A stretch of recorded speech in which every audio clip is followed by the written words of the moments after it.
How's it going, everyone? It is I, Anime Outlet, and this is part 6 of What If Deku Had a Half Destruction, Half Creation Quirk.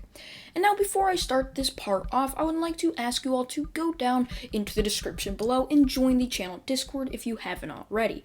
I am also going to be looking for someone who can make my thumbnails, and so if you want to have the chance of doing that, go join the Discord, and then there should be a server channel on that Discord called Thumbnail Contest. Just post a thumbnail of whatever you want, I guess. So now, let's begin. "You're going to regret ever messing with me, Bakugo," Izuku would say, as Bakugo would start to struggle even harder under Izuku's grasp of his neck, as Izuku would then pick Bakugo up by the neck before slamming him into a tree, as Bakugo would then fall down unconscious. As Izuku would tell Garfield to take both Uraraka and Momo, I believe, back to just the main campus area, as Izuku would just sit down and wait for Bakugo to awaken.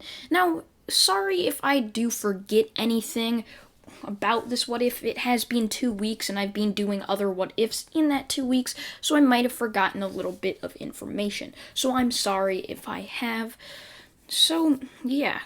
So Izuku would be sitting there waiting for Bakugo to awaken, and as Bakugo would awaken, Izuku would stand up smiling before cracking both of his knuckles, as he would walk towards Bakugo and would sit down. "What do you think you would hate the most, Bakugo?" As Bakugo wouldn't really sit there, he just had nothing to think about. He was too weak to stand up, as Izuku had just completely knocked him out and caused to drain all of his energy out. So Izuku would be sitting there, so he would then tell Bakugo, or ask Bakugo, the exact same question once again. "What do you think would be your worst nightmare, Bakugo? Come on, answer." As Izuku would smile before taking out his destruction sword. "I remember seeing you bully Quirkless people, and it's sad that you're now going to become one," Izuku would say before bringing his sword up above his head and slashing it down onto both of Bakugo's wrists, as his hands would fall down to the ground, as dust would then pop up from that ground, as Bakugo would look horrified at the now just handless arms, as he would try to use his explosions, but nothing would work. And that is now because the only way he could use his explosions was through his hands. And since he had no more hands, his quirk basically became useless, as Izuku would smile at Bakugo. "So, how does it feel to now be a member of the quirkless community? I know you tried to turn me into one, but it just simply couldn't work. But this is permanent, Bakugo. Your life is completely changed forever, all just because you had to try to get rid of me, just because of your selfish desires." As Izuku would then knock out Bakugo once more before taking him back to just the main area, as Izuku would meet up with Aizawa, as Aizawa would be completely shocked that Izuku was still just alive, as Izuku would tell Aizawa everything that had happened and would then hand over Bakugo, as Aizawa would ask Izuku why Bakugo was missing his hands, as Izuku would then answer, "The only way for him to use his quirk was through his hands. And when I was growing up, I saw him bully countless quirkless people, so I decided to just make him quirkless. Since he decided to bully them all those years, and probably still does, he can't really bully a community that he's a part of now, can he?" As Isawa's eyes would widen in shock, as he would just restrain Bakugo before putting him in quirk-canceling handcuffs, as Izuku would then run around just knocking out or killing any of the other members of the League of Villains that was still attacking, as Izuku basically he didn't really care whether he killed someone or not. His only desire was to save the lives of people, and he would save the lives of villains unless they were too far gone. Say a villain like Muscular. He was never going to come back and return to society. His brain has just already been too far gone into the villain world. And so that's why Izuku decided it was best just to end Muscular rather than trying to continue the life of someone who really wasn't ever going to change. So Izuku would then just go around saving the rest of his classmates who he needed saving, as he would then meet back up with Aizawa, as Todoroki would look towards Izuku and would start to ask Izuku some questions, as Izuku would then explain the entire story of what Bakugo did to the entire class, as they would then be in shock. Wait, there's a device that just allows you to erase the memories and quirks of people?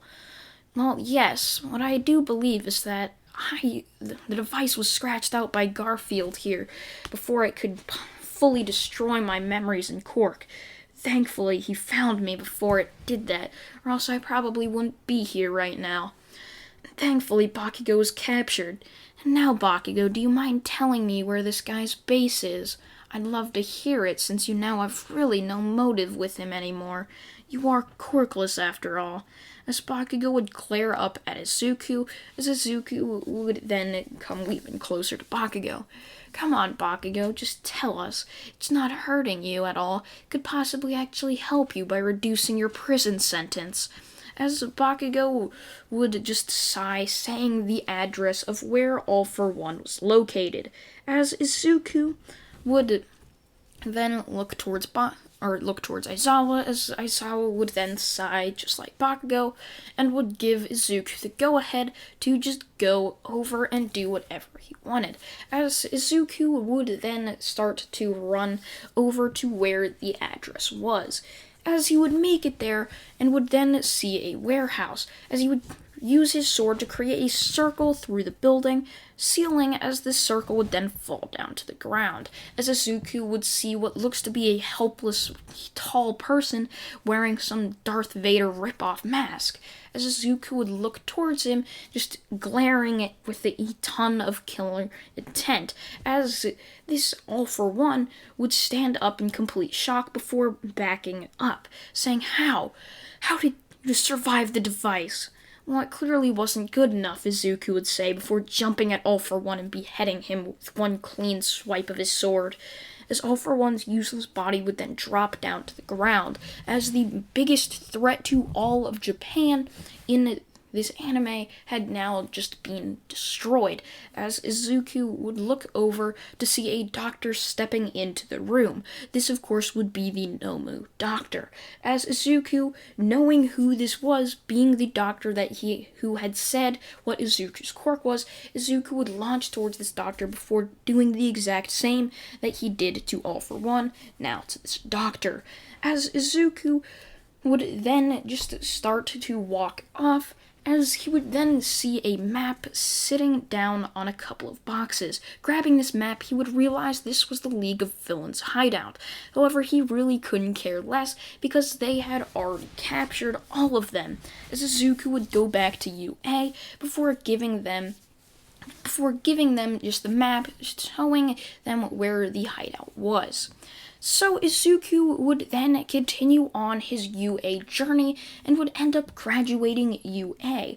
However, because of his past, he really couldn't become the #1 hero, as he had deemed people that he just killed instead of doing something like All Might, who would try to save everyone he could, which possibly could have cost All Might his life, with just the thing, which actually it did cost All Might his life. I believe he was dead in this What If, and since he just tried to save everyone that he could, he also cost himself his own life because of the injury he got. Say he tried to save All for One's life when the battle that he got his injury from. If he didn't and just tried to end the biggest threat, then he possibly could still be alive today in this What If.